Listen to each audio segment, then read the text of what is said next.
আপনারা কি জানেন প্রধানমন্ত্রী শেখ হাসিনাকে 5 ভাবে হত্যা করার প্ল্যান ছিল 5ই আগস্টে।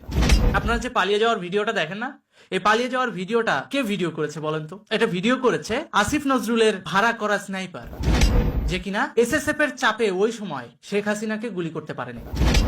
কিন্তু পরিস্থিতি এতটাই ঘোলাটে ছিল, সে ওটা ভিডিও করে রেখেছে এবং আসিফ নজরুলের পরামর্শে শেখ হাসিনার মানহানি করার জন্য সেই ভিডিও ইন্টারনেটে ভাইরাল করে দেয়। হ্যাঁ, আজকে এই টপিক নিয়ে কথা বলবো যে শেখ হাসিনাকে কোন কোন পদ্ধতিতে এই শত্রুপক্ষ মারতে চেয়েছিল। দেখেন, আজকে যে কথাগুলো বলবো আপনাদেরকে, সেই কথাগুলো গোয়েন্দা সংস্থার কাছে অলরেডি আছে। এই কথাগুলো হজম করতে অনেকের কষ্ট হবে, কিন্তু এটাই বাস্তবতা। 5ই আগস্টের সময় যদি কোনো কারণে প্রধানমন্ত্রী নিরাপত্তা সংশ্লিষ্ট কোনো বহিঃসূত্রের সহযোগিতা না পেত, আমি শত্রু বলছি না, কিন্তু সূত্র বলছি, স্টেট টু স্টেট ডিপ্লোমেসির অংশ হিসেবে বহিঃসূত্রের কোনো সহযোগিতা যদি না পেত, তাহলে শেখ হাসিনাকে গাদ্দাফির মতো মারা হতো। হ্যাঁ, শেখ হাসিনাকে গাদ্দাফির মতো মেরে তাকে বিবস্ত্র করে সেই ভিডিও ধারণ করে ইন্টারনেটে ছাড়ার পরিকল্পনা দিয়েছিল জামাত বিএনপির গোষ্ঠী। এটা ছিল 5 ভাবে মারার একটা। কোনো কারণে শেখ হাসিনাকে বাংলাদেশ থেকে নিরাপত্তার স্বার্থে অন্য দেশে আশ্রয়ের বন্দোবস্ত করা না হতো, তাহলে শেখ হাসিনাকে গণভবনেই মেরে দিয়ে গণভবনেই মাটি চাপা দিয়ে দেওয়া হতো শেখ হাসিনা এবং শেখ রেহানাকে। হ্যাঁ, এটা আমার কথা না, বিশ্বের অনেক গোয়েন্দা সংস্থা আছে যারা বাংলাদেশে কাজ করছেন, তারা যদি এই ভিডিওটা দেখেন, তারা তাদের রিপোর্টের সাথে হয়তো মিল পাবে। সুতরাং এখানে লুকো চাপানোর কিছু নাই। জামাত এবং সেনাবাহিনীর এই পরামর্শ ছিল যে যদি কোনো কারণে বিএনপির সাথে আতাত করে এই জিনিসটা সম্পন্ন করতে না পারে, তাহলে জামাত এবং সেনাবাহিনী মিলে গণভবনে তাকে কবর দিবে। আরেকটা বিষয় হচ্ছে আমেরিকা চেয়েছিল শেখ হাসিনাকে সাদ্দামের মতো করে জুডিশিয়াল কিলিং করে হত্যা করতে। যে প্রথমে তাকে আইনের কাস্টডিতে নেওয়া হবে, গ্রেফতার করা হবে, দেন তাকে বিচারের মাধ্যমে, বিচার প্রক্রিয়ার মাধ্যমে সাদ্দামকে যেভাবে মারা হয়েছিল ঠিক সেভাবে মারা হবে। এই ছিল আমেরিকা এবং ইউনুস গংদের প্রস্তাবনা। পরবর্তীতে বিএনপি এবং জামাত মিলে একটা প্রস্তাবনা দিয়েছিল, এভাবে না, গাদ্দাফির মতো করে তাকে পাবলিকের মাধ্যমে আগে পেটানো হবে, বিবস্ত্র করা হবে, তারপরে তাকে উলঙ্গ করে ভিডিও করে সেই ভিডিও অনলাইনে ইন্টারনেটে ছাড়া হবে। এটা ছিল জামাত এবং বিএনপির প্রস্তাব। কিন্তু এটা পারে নাই আমাদের দেশেরই। আবার অন্যান্য সব সেনাবাহিনী তো আর খারাপ না, কিছু কিছু ভালো সেনাবাহিনীও তো আছে আমাদের দেশে। সেনাবাহিনীর ঊর্ধ্বতন কর্মকর্তাদের মধ্যে একটা অংশ কিন্তু এই জিনিসটা বাধা দেয়, এবং ওই দিন গণভবনে এসএসএফ সর্বোচ্চ ভূমিকা রেখেছিল শেখ হাসিনা এবং শেখ রেহানাকে রক্ষা করার ক্ষেত্রে। কারণ স্পেশাল সিকিউরিটি ফোর্সের কিন্তু দায়িত্ব রানিং প্রধানমন্ত্রীকে যেভাবেই হোক সেফটি এবং সিকিউরিটি দেওয়া, এবং তারই অংশ হিসেবে স্নাইপারকে আইডেন্টিফাই করতে পেরেছিল, এবং স্নাইপারকে আইডেন্টিফাই করে তারা কিন্তু তাদের জিম্মায় নিয়েছিল। যদিও পরিস্থিতি খারাপ ছিল, তাই তাকে মারধর করে নাই কিংবা তাকে চাপে রাখতে পারে নাই। সেনাবাহিনীর একটা অংশই তো কোনো না কোনো ভাবে আঘাত করে এই স্নাইপারকে গণভবনে ঢুকিয়েছিল, তাই তো? এবং সেটাই হয়েছে। এবং পরবর্তীতে যখন দেখলো এই 3টা প্ল্যানের একটা প্ল্যানও কাজ করছে না, ইউনুস গংদের আমেরিকার প্রেসক্রিপশন অনুযায়ী একটা প্ল্যান, জামাত বিএনপির একটা প্ল্যান, জামাত সেনাবাহিনীর একটা প্ল্যান, এই 3টা প্ল্যান, আবার এই যে স্নাইপারের একটা প্ল্যান, 4 নম্বর প্ল্যান, কোনোটাই কাজ করলো। 5 নম্বরে কি আছে? যখন কোনোটাই হলো না, তার মানহানি করে দাও। তখন ওই স্নাইপারকে দিয়ে ওই ভিডিওটা করে, যে শেখ হাসিনা পালাচ্ছে, পালিয়ে যাচ্ছে, এই ভিডিওটা করে পরবর্তীতে 5 তারিখে ভাইরাল করা হয়, যেটা আপনারা মিডিয়ার বদৌলতে দেখেছেন অলরেডি ইন্টারনেটে ভাইরাল, যে শেখ হাসিনা প্লেনে উঠছে, হেলিকপ্টারে উঠছে এবং তাকে পৌঁছে দেওয়া হচ্ছে। এই 5টার বাইরে আরেকটা ঝুঁকি তার ছিল, সেটা হচ্ছে ওই সময় গণভবনে বলা হয়েছিল যে শেখ হাসিনা কোথায় যাচ্ছেন? আমেরিকা যাচ্ছেন। কিসের স্বার্থে? নিরাপত্তার স্বার্থে। কার কাছে যাবেন? তার ছেলের কাছে। এইটা কিন্তু গণভবনে বলে গেছে। তিনি যখন হেলিকপ্টারে করে বিদায় নিলেন, ওই সময় জামাতের আদাত অনুযায়ী আইএসআই কে বলা হলো যে ভারতের বর্ডার ক্রস করার পর আমেরিকা যেতে হলে তো পাকিস্তান হয়েই ঢুকবে, কোনোভাবে মিসাইল মেরে হলেও সেই হেলিকপ্টারকে গুড়িয়ে দিতে হবে। কিন্তু তারা এটা জানে না যে এটা শেখ হাসিনা। অবশ্যই সে পলিটিক্যাল বুদ্ধি ব্যবহার করে নিরাপত্তা সংক্রান্ত প্রত্যেকটা বিষয় গ্রহণ করেছে। আর এজন্যই তিনি সেনাবাহিনীকে তো বলেছিলেন যে আমি নিরাপত্তার স্বার্থে, ঠিক আছে, তোমরা রক্তপাত চাও না, আমিও রক্তপাত চাই না, আমি চলে যাচ্ছি। কিন্তু সে দিল্লিতে কেন নামলো? কারণ যদি কোনো কারণে ভারতে সে অবস্থান না নিত, তাহলে পাকিস্তানের আকাশ সীমায় যখনই হেলিকপ্টারটা ঢুকতো, তাকে মিসাইল দিয়ে হত্যা করা হতো।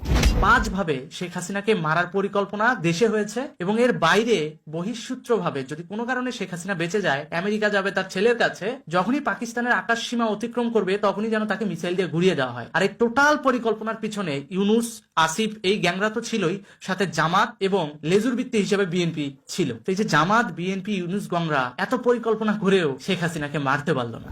কেন মারতে পারলো না জানেন? কারণ রাখে আল্লাহ মারে কে। এই মানুষটার পিছনে কি কম অ্যাটেম্প নেওয়া হয়েছে? দেখেন, সেই 2001 থেকে 4 সাল বেশ কয়েকবার চেষ্টা করা হয়েছে, 24 সালে চেষ্টা করা হয়েছে, কিন্তু পারে নাই, পারবেও না। কারণ এই মানুষটার সাথে কিন্তু অবশ্যই আল্লাহ তাআলার ফেরেশতারা আছে এবং সাধারণ মানুষের দোয়া আছে। তো যদি খারাপ মানুষ হতো তিনি অনেক আগেই ভ্যানিশ হয়ে যেত। তো এটা হচ্ছে প্রধানমন্ত্রীকে যে 5 ভাবে তারা হত্যা করতে চেয়েছিল সেই বিষয়। তো পরবর্তীতে প্রধানমন্ত্রীকে তো তাড়িয়ে দিয়ে কে ক্ষমতা গ্রহণ করলো? ডক্টর ইউনূস এবং আসিফ নজরুল গ্যাং। তারা কিন্তু ইতিমধ্যে 100 দিন পার করেছে। ডক্টর ইউনূস কিন্তু আজকে সন্ধ্যায় জাতির উদ্দেশ্যে ভাষণ দিয়েছে যে এই 100 দিনে তারা কি কি করেছে এবং ভবিষ্যতে তারা কিভাবে বাংলাদেশটাকে পরিচালনা করবে। তো সেখান থেকে আমি কিছু পয়েন্ট নোট করেছি, যা ইতিমধ্যে খসড়াভাবে একটু টুকেও রেখেছি, কারণ সবকিছুই তো পুঙ্খানুপুঙ্খানুভাবে বিশ্লেষণ করতে হবে। এই জন্য উনি বললেন, ডক্টর ইউনূস একটা কথা বলছেন, সেটা হচ্ছে জুলাই গণহত্যার বিচার সম্পন্ন না করা অবধি তিনি গদি ছাড়বেন না। এখন আমার কথা হচ্ছে, জুলাই গণহত্যার বিচার সম্পন্ন না হওয়া পর্যন্ত তিনি গদি ছাড়বেন না, তাহলে তিনি স্পেসিফিক ভাবে বলছেনও না ঠিক কতদিনের জন্য তিনি এই প্রধান উপদেষ্টার গদিটা আঁকড়ে ধরে আছেন, সেটাও কিন্তু তিনি ক্লিয়ার করেন নাই। তাহলে স্পেসিফিক ভাবে তিনি কি বলবেন কোনোদিন যে আমি এই কয়েক মাসের মধ্যে আপনাদের এই কাজগুলো সম্পন্ন করে দিয়ে আমি নতুন একটা ইলেকশন দিব? বলবেন না। সে কিন্তু মুক্তিযুদ্ধকেও তো আক্কা করতেছে না, বাংলাদেশের সার্বভৌমত্বকেও তো আক্কা করতেছে না, গণতন্ত্রকেও তো আক্কা করতেছে না। জনগণ না খেয়ে মরছে, তাতে তার কোনো কিচ্ছু যায় আসে না, তার গদি লাগবে। আলুর কেজি 400 টাকা, তাতে তার কিচ্ছু যায় আসে না। সিমের কেজি 200 টাকা, তাতে তার কিচ্ছু যায় আসে না, তার গদি লাগবে। সেটাই হচ্ছে। আর এটাকে তিনি কতদিনের মধ্যে সংস্কার করবেন বা সমাধানে আনবেন সেটাও তিনি ক্লিয়ার করছেন। তো এখন আমার কথা হচ্ছে, ডক্টর ইউনূস কতদিন থাকবে এটাও কিন্তু একটা প্রশ্নের বিষয়। এই বিষয়টা কিন্তু এখনো ক্লিয়ার। আচ্ছা, আরেকটা জিনিস উনি বলেছেন যে শেখ হাসিনা সরকার প্রতি বছরে 12 থেকে 15 বিলিয়ন ডলার প্রতি বছর পাচার করেছে। তো ভাই, আপনার কাছে যদি ইনফরমেশন থাকে 12 থেকে 15 বিলিয়ন ডলার পাচার করেছে, তাহলে এই সময় তো বাংলাদেশের ঋণগুলো শোধ করার দরকার না? তাহলে আপনি ওই কোন কোন অ্যাকাউন্টে টাকা আছে বা টাকা পাচার করেছে আপনি নিশ্চয়ই জানেন। তাহলে এগুলো তাড়াতাড়ি জাতির সামনে তুলে ধরেন। ধরতেছেন না কেন? নাকি 26 লক্ষ ভারতীয়র মতো এটাও একটা প্রোপাগান্ডা? কোনটা? কারণ আসিফ নজরুল কিন্তু এখনো 26 লক্ষ ভারতীয়র হিসাব দেয় নাই। এটা কিন্তু জনগণ কিন্তু এখনো তার কাছে চাইছে। যখনই তাকে এটা বলা হয়, মানে সার্কাসের মতো বলে বসেন, আমি তো ওই সময় উপদেষ্টা ছিলাম না। তার মানে কি, উপদেষ্টা না থাকলে যা খুশি তা বলা যায় এবং সেটাকে বাক স্বাধীনতা হিসেবে চালিয়ে দেওয়া যায়? ওইটা যে মিথ্যাচার হচ্ছে, এটার বিরুদ্ধে যদি সরকার অ্যাটেম্প নেয়, তখন তো বলবেন যে হ্যাঁ, সরকার বিশ্ববিদ্যালয়ের টিচারদের মারতেছে। ওই যেভাবে আন্দোলনের সময় ঢাকা বিশ্ববিদ্যালয়ের তৎকালীন ভিসি মাকসুদ কামালকে বোকা বানাইছিলেন, সেরকম এই আসিফ নজরুল কি করছে মাকসুদ কামালের সাথে, এটা একটু বলি। ঢাকা বিশ্ববিদ্যালয়ের ভিসি তখন কিন্তু জুলাই আন্দোলন তুঙ্গে, ঠিক আছে? ওই সময় ইনি ডাইরেক্ট মাকসুদ কামালের ফোন দিয়ে বলতেছেন ছাত্রলীগ আমাদেরকে মারতেছে, ক্যাম্পাসে থাকতে দিচ্ছে না। তো মাকসুদ কামাল কি করছে জানেন? তৎকালীন ঢাকা বিশ্ববিদ্যালয়ের ভিসি, তিনি বলছেন যে ঠিক আছে, ভিসি বাংলোতে আমি একটা রুম ছেড়ে দিচ্ছি, আপনি এখানে সেফ কাস্টাডিতে থাকেন। তো স্বভাবতই একটা ইউনিভার্সিটির ভিসি তার বাংলোর একটা রুম তাকে ছেড়ে দিচ্ছে থাকার জন্য সেফটি, তো সে তো সেখানেই থাকবে, তাই না? তিনি মাকসুদ কামালকে এমন ব্রেন ওয়াশ করছেন, মাকসুদ কামাল বাধ্য হয়ে শেখ হাসিনাকে ফোন দিয়ে বলছে যে আপনার ছাত্রলীগ কিন্তু সাধারণ শিক্ষার্থীদের উপর হামলা চালাচ্ছে, ওদেরকে তাড়াতাড়ি সরায় নেন, তা না হলে পরিস্থিতি আরো ঘোলাটে হবে। পরবর্তীতে শেখ হাসিনা কিন্তু ছাত্রলীগকে নির্দেশ দিয়েছে যে মারামারি করে কোনো সমাধান হবে না, রক্তপাত করে কোনো সমাধান আমি চাই না। ছাত্রলীগের ডিরেক্টলি বলেছে। বলার পর শেখ হাসিনা আন্দোলনে পরাজিত হয়ে চলেই গেল। চলে যাওয়ার পর সবার আগে কিন্তু ওই মাকসুদ কামালের লাঠি দিয়ে সাইড করে দিছে এই আসিফ নজরুল। কেন? জামাত বিএনপির মনোনীত ভিসিকে ইউনিভার্সিটির ভিসি বানাইতে হবে, যাতে তার রাস্তাটা পরিষ্কার হয়। প্রথমে উপদেষ্টা খাবে, উপদেষ্টার পদ থেকে চলে যাওয়ার পর সে ঢাকা বিশ্ববিদ্যালয়ের ভিসি হয়ে খাবে একবার। প্ল্যানটা বুঝছেন? কারণ অন্তর্বর্তীকালীন সরকার তো অস্থায়ী সরকারটা খাবে, খাওয়ার পর সে ঢাকা বিশ্ববিদ্যালয়ের ভিসি হয়ে যাবে, সম্মানিত ব্যক্তি। তো এরকম সম্মানিত ব্যক্তির ইমেজওয়ালা পার্সন যখন মিথ্যাচার করে, তখন স্বভাবতই সাধারণ মানুষ কিন্তু কনফিউজড হয়ে পড়ে। আর সেটাই হয়েছে বিগত আন্দোলনে। আমি অবাক হয়ে যাই, আমি দেখেছি বিগত জুলাই থেকে সেপ্টেম্বর পর্যন্ত অনেক মান্যগণ্য ব্যক্তি যাদেরকে আমি শ্রদ্ধা করতাম, সম্মান করতাম, সেই মানুষগুলো ওপেনলি মিথ্যাচার করতেছে, মিথ্যা বলতেছে। এই জিনিসগুলা একজন টিচারের ক্ষেত্রে কতটুকু মানানসই? ওই জন্য এই আন্দোলনের ফলাফল কিন্তু টিচার সম্প্রদায়ের উপরেই পড়ছে। ওই যে একজন টিচার মিথ্যাচার করেছে এবং এটার ফলাফল ভোগ করেছে হাজারো টিচার। অনেক টিচারকে ঘাড় ধরে পদত্যাগ করাইছে না? এটা কিন্তু আসিফ নজরুলের মতো শিক্ষকদের মিথ্যাচারের ফল। আল্লাহ পানিশমেন্ট দিয়েছে পুরো শ্রেণীটার উপর, শিক্ষক শ্রেণীটার উপর, কিন্তু ওই শিক্ষকরা কিন্তু নির্দোষ ছিল। দোষী কিন্তু ছিল এই আসিফ নজরুল। একে আল্লাহ তাআলা এখনো পর্যন্ত বাঁচিয়ে রাখছে কঠিন শিক্ষা দেবে বলে। কারণ 26 লক্ষ ভারতীয়ের হিসাব কিন্তু এখনো ক্লিয়ার হয় নাই, এটার হিসাব দিয়েই কিন্তু তাকে যেতে হবে। তো 26 লক্ষ ভারতীয় বাংলাদেশে কাজ করে, এইটা বলে আপনারা কোটা আন্দোলনকে উস্কে দিচ্ছেন যে কিরে ভাই তোরা কোটার জ্বালায় চাকরি পাস না, অথচ এদিকে 26 লক্ষ ভারতীয় ঠিকই কাজ করতেছে। তো তোরা শিক্ষিত জনগোষ্ঠী হয়ে লাভ কি? ইয়ং জেনারেশনের দিছে উস্কায়া দিয়া, ওইদিকে আবার 7.62 আইনা ছাত্রদের গুলি করছে। আবার আরেকটা পক্ষ রাখছে পুলিশে মারার জন্য। তাহলে কি হলো? ছাত্র আর পুলিশ মারামারি লেগে গেল, মাঝখান দিয়ে ওরা তৃতীয় পক্ষ ফায়দা নিল, কারণ গেমটা তো ওদেরই সাজানো। তো এই যে বিষয় 12 থেকে 15 বিলিয়ন ডলার তারা পাচার করেছে, এটার কিন্তু এখনো পর্যন্ত কোনো দালিলিক সত্যতা ইউনূস সরকার দেখাতে পারেনি, কিন্তু তিনি জাতির উদ্দেশ্যের ভাষণে বলে ফেলছেন। তাহলে একজন দেশের প্রধান উপদেষ্টা, ইমেজওয়ালা পার্সন যখন মিথ্যা কথা বলে, তখন স্বভাবতই জনগণ তো এটা বিশ্বাস করবে। আর বিশেষ করে যারা হাসিনাকে পছন্দ করে না, আওয়ামী লীগকে পছন্দ করে না, তারা তো আরো তাড়াতাড়ি বিশ্বাস করবে। কিন্তু সেটার যদি প্রমাণ থাকে, দেখান আপনি পাবলিককে যে হ্যাঁ অমুক দেশের অমুক ব্যাংকের অমুক ব্রাঞ্চে অমুক অ্যাকাউন্টে এত কোটি টাকা বা এত কোটি ডলার পাচার করেছে আছে, সেই টাকা নিয়ে আসেন বাংলাদেশে, আমাদেরই তো কিস্তি পরিশোধ করতে কাজে লাগবে, আমাদেরই তো মুদ্রাস্ফীতি ঠেকাতে কাজে লাগবে। সেটা না করে আপনি কি করলেন, পরে পরেই আবার একটা বক্তব্য দিয়ে বসলেন কি পশ্চিমারা আমাদেরকে আইএমএফ সহ ওয়ার্ল্ড ব্যাংক সহ কয়েকটা সংস্থা আমাদেরকে $8 বিলিয়ন দেবে। 12 থেকে 15 বিলিয়ন ডলার যদি পাচার হয়ে থাকে, আপনি সেটা না ফিরায়া আপনি আইএমএফ ওয়ার্ল্ড ব্যাংক থেকে $8 বিলিয়ন কেন নিবেন? আমি 15 বিলিয়ন ডলার তো আমার নিজের দেশেরই আছে, যেটা আপনি বলতেছেন যে বাইরে পাচার করা হয়েছে, সেটা নিয়ে আসেন। নিয়ে আসলেই তো আমার আইএমএফ থেকে ঋণ করা লাগে না, কারণ আইএমএফ ওয়ার্ল্ড ব্যাংক থেকে ঋণ করলেই আমার টাকাটা সুদ দিতে হবে, আমার এই টাকাটা আবার বাড়তি তাদেরকে কিস্তি আকারে দিতে হবে। তা আপনি এত ঝামেলায় যাবেন কেন? আপনি নিয়ে আসেন। 12 থেকে 15 বিলিয়ন ডলার পাচার হয়েছে যেটা প্রতি বছরে, তাহলে 15 বছরে চিন্তা করেন, 15 বিলিয়ন গুণন 15 বছর চিন্তা করেন, প্রতি বছরে 15 বিলিয়ন হলে 15 গুণন 15 হিসাব করেন কত টাকা হয়। এই টাকাগুলো ফেরত আনলে তো আমাদের আইএমএফ ওয়ার্ল্ড ব্যাংকের কাছ থেকে ঋণই নেওয়া লাগে না। এত কিছু জানে আমাদের ইউনুস বাবা, তে নিয়ে আসে না কেন? তাকে নিয়ে আসতে বলেন। আজকের পয়েন্ট আমি এগুলো নোট করে রাখছি এই কারণে, কারণ আমার ভুলেও যেতে পারি, কারণ আজকের বিষয়টা খুব স্পেশাল। আজকের ভিডিওটা আমার কাছে খুব স্পেশাল কেন? কারণ আমি তথ্য নির্ভর ভিডিওগুলো এখানে দিব। আচ্ছা, এটা তো গেল টাকা। এবার দেখেন উনি আজকের জাতির উদ্দেশ্যে ভাষণে আরেকটা কথা বলেছেন যে পশ্চিমা ইউরোপীয় ইউনিয়নের সাথে তার বৈঠক হয়েছে, সেখানে যে তিনি সবাইকে বলেছেন বাংলাদেশে মুক্ত বাজার আছে, আপনারা ইনভেস্ট করতে পারেন। তো ইনভেস্ট করতে পারেন, ভালো কথা, বাংলাদেশে ইউরোপীয় ইউনিয়নরা ইনভেস্ট করবে, ভালো কথা। তা আসুক, আমরা কোম্পানি যাচাই বাছাই করবো, তারপর দেখে শুনে ভালো ভালো কোম্পানিকেই তো এই দেশে ব্যবসা করতে দিতে হবে, যাতে আমার টাকা পাচার না হয়, আমার টাকা মানি লন্ডারিং না হয়, তাই তো? এটাই তো করবো। দেখেন উনি বলে আসছে যে ইউরোপীয় ইউনিয়ন বাংলাদেশে বিজনেসের জন্য ইনভেস্ট করবে। এখন এটার জন্য যাতে কোনো বাধা বিপত্তি না থাকে, এটার জন্য তিনি একটা ওয়ান স্টপ সার্ভিস তৈরি করেছেন। আজকে যারা জাতির উদ্দেশ্যে দেওয়া ভাষণ, ডক্টর ইউনূসের ভাষণ যারা দেখেননি, তারা পুরো ভিডিওটা দেখলে আপনারা বুঝতে পারবেন।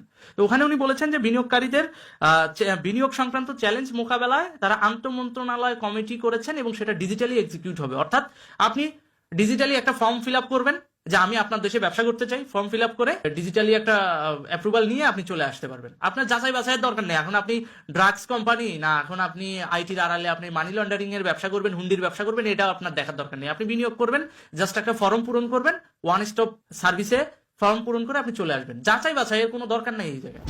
এটা যদি হয় তো বাংলাদেশের পাইন মারা সারা, এখন বলতে পারেন পাইন মারা সারা কেন, আমি একটা মানে আরো ব্যাড ল্যাঙ্গুয়েজ ইউজ করতাম, সেটা করি নাই। পাইন মারা সারা এই কারণে, আপনাদের গত বছরের অক্টোবরের কোন নিউজের কথা মনে আছে যেখানে বিগো লাইভ 79 কোটি টাকা পাচার করেছিল? মনে আছে? বিগো লাইভ যদি মনে না থাকে আমি ওটার কিছু নিউজ কাটিং আমার স্ক্রিনে দিয়ে দিচ্ছি, এই যে দেখেন। বিগো লাইভ ব্যবসার নাম করে বাংলাদেশে ঢুকেছে, একটা বিদেশি প্রতিষ্ঠান বিনিয়োগ করবে বাংলাদেশে, বিনিয়োগ নিয়েছে গভর্নমেন্ট যে হ্যাঁ আমাদের দেশে বিনিয়োগ করবে, একটা প্রতিষ্ঠান খুলবে, একটা কোম্পানি খুলবে, সেখানে তো আমার দেশের লোকজনই চাকরি করবে। হ্যাঁ, চাকরিও করেছে। এবং যখন গোয়েন্দা সংস্থা দেখলো যে এই প্রতিষ্ঠানটা বিগো লাইভ, এই প্রতিষ্ঠানটা বাংলাদেশে অ্যাপসের ব্যবসা করার নাম করে 79 কোটি টাকা বিদেশে পাচার করেছে এবং বাংলাদেশে এই বিগো লাইভের মাধ্যমে অশ্লীলতা ছড়াচ্ছে, তখন সিআইডি কিন্তু এটা তদন্তে নামে। আর সিআইডি তদন্ত করার সময় কিন্তু মালিককে গ্রেফতার করতে পারেনি, কারণ মালিক আগেই ভাগছে। গ্রেফতার করছে কারে? যারা চাকরি করছে আমার দেশের সিটিজেন, তাদেরকেই গ্রেফতার করছে, ম্যানেজার, সুপারভাইজার, সিইও, হ্যাঁ এই টাইপের যে কর্মকর্তা ছিল তারা। পরবর্তীতে দেখা যায় যে বিগো লাইভের যেই মালিক বা পার্টনার যে কিনা বাংলাদেশে বিনিয়োগ করেছে, সে আবার আমাদের ঢাকা রংপুর মহাসড়কের টেন্ডারে 60% সে তার দখলে। অর্থাৎ সে বিগো লাইভের ব্যবসা তো করতেছে, পাশাপাশি টেন্ডার বাণিজ্য করতেছে। সে টেন্ডার নিত মন্ত্রণালয় থেকে, নিয়ে সেই টেন্ডার সাবকন্ট্রাক্টে দিয়ে দিত, মাঝখান থেকে কমিশন খাইতো এই ব্যক্তি। তাহলে কি হলো? আমার দেশের বাজেটের টাকা, আমার দেশের ঋণ করা টাকা দিয়ে আমরা রাস্তা বানাবো, সেটা মাঝখান দিয়ে একজন কোম্পানি এসে সাবকন্ট্রাক্ট বাণিজ্যে ফালাই দিয়ে সে কমিশন বাণিজ্য করে গেল, আর সেই টাকা বিদেশে পাচার হয়ে গেল। তাহলে এই যে টাকাগুলো যে ব্যবসার মাধ্যমে নিয়ে গেছে, কারণ অফিসিয়ালি আইনানুগ ভাবে এই টাকাটা কিন্তু লিগ্যাল, কারণ আমি ব্যবসা করছি, আমি আমার টাকা নিয়ে যাবো না, আমি প্রফিটের অংশ নিয়ে যাবো না, আমি আপনার দেশে বিনিয়োগ করছি। ঠিক একইভাবে ইউরোপীয় ইউনিয়নও বাংলাদেশে এইভাবেই ব্যবসা করবে। তো তারা তো সাম্রাজ্যবাদের জন্য পশ্চিমারা, তারা যে বাংলাদেশকে ভবিষ্যতে ঋণ ফাঁদে ফেলবে না তার কি গ্যারান্টি আছে? উইদাউট যাচাই বাছাই, মানে উইদাউট ভেরিফিকেশন, জাস্ট একটা অনলাইনে ফর্ম পূরণ করে দিলে, ওয়ান স্টপ সার্ভিস, আপনি বিনিয়োগ গ্রহণ করে নিলেন, এতই সস্তা? আরে শেখ হাসিনা থাকতে তো 7-8 বার আগে যাচাই করতো যে এই প্রতিষ্ঠানটা যে আমার দেশে এক্সেস দিব, এই প্রতিষ্ঠানটা কতটুকু কোয়ালিফাইড, আর আমার দেশের জনগণের কর্মসংস্থান কত পার্সেন্ট করতে পারবে, কত পার্সেন্ট বার্ষিক রেভিনিউ আসবে সঠিকভাবে, সেটা করতে হবে। তারপর অ্যাক্সেস দিত। আপনারা ভেরিফাই না করে বিনিয়োগ সংক্রান্ত চ্যালেঞ্জ মোকাবেলায় আপনারা দিয়ে দিলেন কি অনলাইনে ওয়ান স্টপ সার্ভিস, খালি একটা ফর্ম পূরণ করো, চলে আসো, মনে হচ্ছে পাসপোর্টের আবেদন করছে। হ্যাঁ, বাংলাদেশকে কলোনিয়ালিজম বানানোর জন্য আর কোন কোন ধারা বাকি আছে ডক্টর ইউনূসের? আমরা কি এটা কি ইউরোপীয় ইউনিয়নের কলোনি বানাইতে চাই তারা বাংলাদেশকে? আমরা কি কলোনিয়াল জনগোষ্ঠী? ব্রিটিশের কলোনিয়াল থেকে মুক্ত পাইছি, পাকিস্তানের কলোনিয়াল থিওরি থেকে মুক্ত পাইছি, এখন নিজের যখন দেশ করলাম স্বাধীন বাংলাদেশ, এখন সেখান থেকে আমাদেরকে অবমুক্ত করে আমাদের স্বাধীনতা হরণ করে আবার পশ্চিমা ইউরোপীয় ইউনিয়নের যে সাম্রাজ্য বা কলোনিয়াল থিওরি আছে সেই কলোনিয়াল থিওরিতে আমাদেরকে ফেলানো হচ্ছে। এটা কোন ধরনের কনস্পাইরেসি, ষড়যন্ত্র, কোন ধরনের ষড়যন্ত্র? এই বিষয়গুলো তো আমাদের ওয়ান বাই ওয়ান বোঝা উচিত। আমরা পোস্ট কলোনিয়াল থিওরিতে থাকতে চাই না, আমরা ইন্ডিপেন্ডেন্ট ফ্রিডম বাংলাদেশে থাকতে চাই, যেখানে সবকিছু আমাদের হবে। হ্যাঁ, বিনিয়োগও আসবে, কিন্তু আগে আমরা দেখবো ওই প্রতিষ্ঠানটা কতটুকু কোয়ালিফাই, কতটুকু প্রসিদ্ধ। টাটা গ্রুপ যদি ব্যবসা করতে চায় অবশ্যই দিব, কারণ 200 বছরের প্রতিষ্ঠান, দীর্ঘদিন ধরে সুনামের সাথে ব্যবসা করতেছে, দিব, অবশ্যই দিব। কিংবা আমেরিকান অনেক বড় বড় মাল্টিন্যাশনাল কোম্পানি ইলন মাস্ক যদি বাংলাদেশে বিজনেস করতে চায় তাকে দিব, কারণ এগুলো পালাবে না, এগুলো বড় বড় নামি দামি কোম্পানি। এখন আমি যদি উল্টাপাল্টা জায়গা থেকে এনে শুধুমাত্র কোম্পানির লাইসেন্স দিয়ে এখানে ব্যবসা করার নামে মানি লন্ডারিং এর সুযোগ করে দেই, আমি যদি হুন্ডির সুযোগ করে দেই, তাহলে তো দিন শেষে আমার দেশে রিক্সাওয়ালারা তো আজকে 400 টাকা কেজি আলু খাচ্ছে, ভবিষ্যতে 800 টাকা কেজি আলু খাবে, তাও আবার গ্রামীণ ব্যাংক থেকে লোন করতে হবে, কারণ ওদের কাছে ওই সময় বেশি টাকা থাকবে, শাসক শ্রেণী। এই বিষয়গুলো ওয়ান বাই ওয়ান আমাদেরকে পর্যালোচনা করতে হবে। খালি জাতির উদ্দেশ্যে ভাষণ দিলাম, মিঠা মিঠা কথা বললাম, গলে গেলাম, এতটা গলে যাওয়ার সময় না। কারণ আমাদের দেশের এই এশিয়ায় কেন পশ্চিমাদের এত ইন্টারেস্ট? 47-এর আগে যখন 200 বছর ব্রিটিশ শাসন করছিল, আমরা কি ডাইকে নিয়ে আসছিলাম ওদেরকে, না দাওয়াত করে নিয়ে আসছিলাম? ওরা কিন্তু ব্যবসার মোড়কেই আসছিল, ভুলে গেলে চলবে না। ওরা কিন্তু বাংলাদেশে আবার এই যে ব্যবসার মোড়কেই আসতে চাচ্ছে। খুব শীঘ্রই দেখবেন ইউরোপীয় ইউনিয়নের 20টা রাষ্ট্রদূত তার সঙ্গে নাকি দেখা করতে চাইছে ডক্টর ইউনূসের সাথে, যারা কিনা অলরেডি দিল্লিতে এম্বাসি খুলে বসে আছে। তারা যদি বাংলাদেশে আসে, বাংলাদেশে তো আবার কূটনৈতিক আরেকটা আগ্রাসনে পতিত হবে। তাহলে বাংলাদেশ কি নিজের উন্নয়নটাকে দেখবে বা নিজের গ্রোথটাকে দেখবে, না এই যে কুত্তা তাড়াবে? কোনটা? ভিক্ষা লাগবো না মা, কুত্তা তারা। এখন তো অবস্থা সেরকমই দাঁড়াইছে বাংলাদেশে। ভাই নিজেরটা দেখবো না আমি আগে এই যে বহিঃশত্রু মোকাবেলা করবো? কোনটা? ইনভেস্টমেন্ট আমরাও চাই, কিন্তু অবশ্যই ভেরিফিকেশন ফার্স্ট। কারণ ইনভেস্টমেন্ট করবে 200 কোটি টাকা, নিয়ে যাবে 800 কোটি টাকা, আমার দেশের শ্রমিকদের ঘাম শ্রমে উৎপাদন হবে জিনিসপত্র, পরবর্তীতে দেখা গেছে লাভের মোটা অংশ চলে যাবে পশ্চিমাদের কাছে। দরকার নাই তো আমার। বরং একটা ভেরিফাইড প্রতিষ্ঠানকে যদি আমি বিনিয়োগের স্কোপ করে দিই, তখন এই জিনিসটা এতটা ভালো হবে যে আমার দেশে কারখানা হবে, আমার দেশের শ্রমিকরা কাজ করবে, তারা সেখান থেকে বেতন নিবে, আর আমার দেশের যে পার্সপেক্টিভ বিনিয়োগ উন্নয়ন ব্যুরোর যে নিয়ম রুলস আইন সেগুলো মেনেই তখন তারা বাংলাদেশকে বেনিফিশিয়ারি করেই তারা তাদের প্রফিট নিতে পারবে। কিন্তু এখন কি হচ্ছে? ওপেনলি যে সে লোক এসে করবে ব্যবসা, ওয়ান স্টপ সার্ভিস।